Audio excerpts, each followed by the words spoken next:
قرآن مجید میں سورہ نساء سورہ نمبر 4 کی آیت نمبر 22, 23 اور 24 میں 16 ایسے رشتے بتائے جس سے شادی کرنا حرام ہے. کیسے رشتے ہیں اس میں؟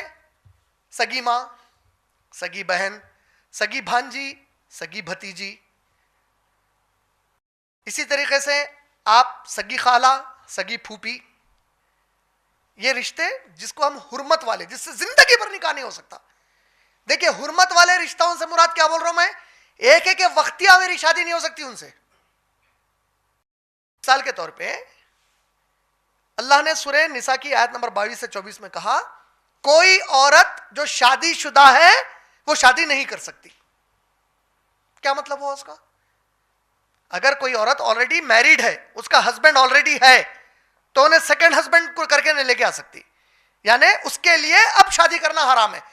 لیکن فیوچر میں اس کا ہسبینڈ مر گیا, خلا لے لی, طلاق ہو گیا, عدت کے دن پورے کر لی, تو اب انہیں کسی اور مرد سے شادی کر سکتی. لیکن شادی میں رہتے ہوئے کسی اور مرد سے وہ شادی نہیں کر سکتی. ایک ہی وقت میں اس کے 2 شوہر نہیں ہو سکتے. کلیئر ہے؟ تو ایسے 16 رشتے سورہ نساء کی آیت نمبر 22 سے 24 میں بتائے گئے.